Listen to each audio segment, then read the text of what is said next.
in the papers today, there's a story about the online safety bill. I'll just show you the story. It says online safety laws revealed after victory for free speech. Now, it says the bill is due to Parliament on the 5th of December. Labour has accused the government of running down the clock on the legislation in order to avoid proper scrutiny and decision. We did speak a few months ago, probably about half a year ago or more, about this, and Keir Starmer was giving a blank check to anything the government came forward with. So what can you tell us happened since then, and what changes have been made to the legislation that would make Keir Starmer happier or less happy? Yeah, so just to give your viewers a bit of background on what this bill does and how it works, obviously freedom of expression is the bedrock of our democracy, and at the moment we have a kind of intricate web of laws that govern like the limitations of what we can and can't say, and those laws are enforced by the police and overseen by the courts. What this bill tries to do, in possibly the simplest terms that I can put together, is effectively try and create almost like a broadcast style of regulation, placing obligations on social media companies to censor types of speech, basically.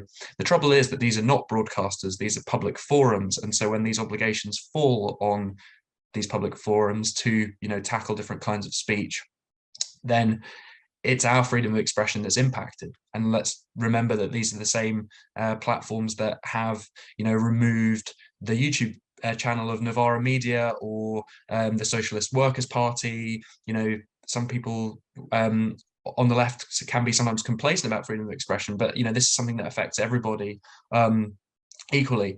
In terms of the changes that have been made today, we're sort of a few steps forward and a few steps back as well, because the government had this concept of legal but harmful speech that they wanted basically to give Nadine Dorries, who was the post holder at the time, now no longer, wanted to give herself the power to pick categories of speech that she basically wanted, the platforms to tackle on their sites. And it was a huge amount of power in her hands. And obviously now it's Michelle Donnellan. We've got a reformulated version of that, so that's now been dropped. But I wouldn't say we're out of the woods yet, because actually what we have now is basically a new provision where the state will force the platforms to uphold their corporate terms and conditions. And these terms and conditions are not always free speech friendly, because these are the kind of terms and conditions which saw, regulated journalistic outlets have their YouTube channels removed, or in our case, we actually had a video removed that was talking about like kind of difficult debates around vaccine passports. So I don't think we're out of the woods. If I'm honest with you, there's been some progress, and this idea of kind of legal but harmful speech, I think that is good, for civil liberties campaigners, that is going. But this idea that the state, kind of forces platforms to uphold their terms and conditions, which aren't always, human rights compliant, I don't think that is a good thing. So in terms of the broader picture, I don't think we're a great deal further forward, really. So when they're saying that it's a victory for free speech campaigners, it's like a false narrative that might disarm people who are trying to campaign for freedom of speech. So people might misinterpret what's going on and drop their guard, and then this is coming through in early December. So are you pushing to sort of counter that narrative that's been put out by the media? Yeah, we're pushing back a little bit because, like I said, in some respects it's a step forward, and then in others it's a step back. This is a bad piece of legislation, which is definitely bad for freedom of expression and bad for privacy. And yes, we are pushing back. We don't think that these provisions will be beneficial to freedom of speech. Actually, they're going to create more problems.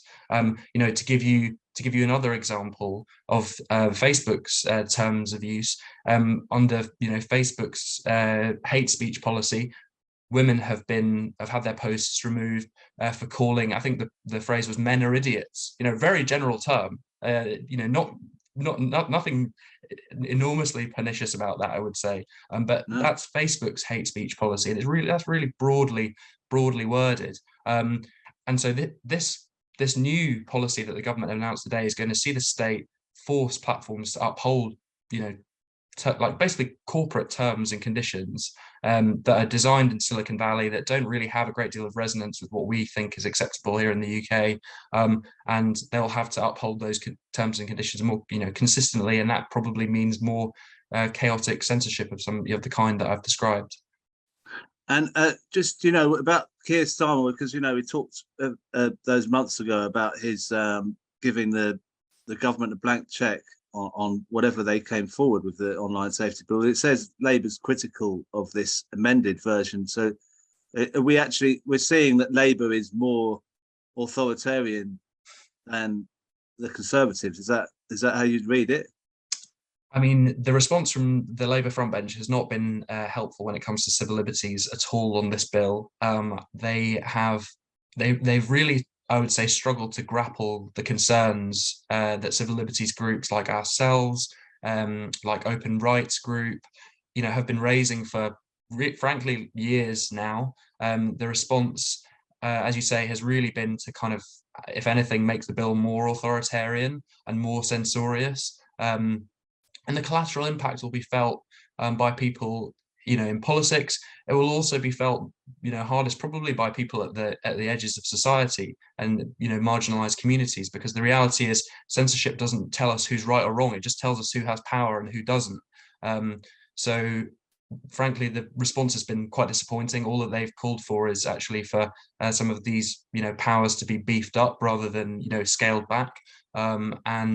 It's very disappointing. We've seen members of the Labour Party be censored online. Zara Sultana was talking about the government's COVID response, and she found her Instagram posts were being taken down.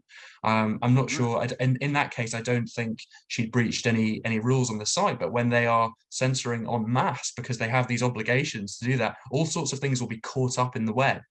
So this could have an impact on, Labour activists, people in the Labour Party, even MPs perhaps. And so it's quite disappointing that the Labour front bench really haven't addressed these problems or really engaged with the concerns of campaigners that are worried about the civil liberties implications.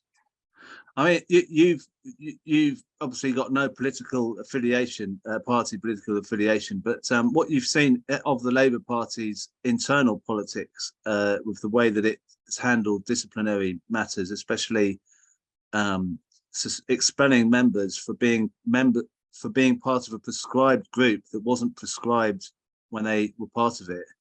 I mean, that to me is terrible for civil liberties.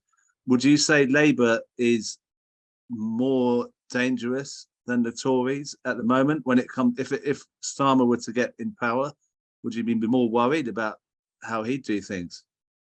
Well, I mean, I can't comment on specific cases in the Labour Party, and I'm not entirely aware of those specific cases, but I am. You should have a look. I mean, you should have a look, because I really think that's related to civil liberties. But anyway, go on. Sorry. I mean, given that Keir Starmer is a former human rights lawyer, I have to say I'm pretty disappointed with the output that we've seen when it comes to the public order bill, which is another piece of pretty authoritarian legislation from this government.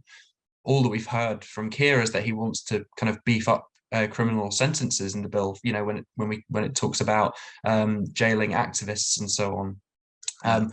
And similarly with this bill, we haven't heard any civil liberties rhetoric, any concern. And as I said, from somebody that was previously a human rights lawyer, most of all, it's just really very disappointing.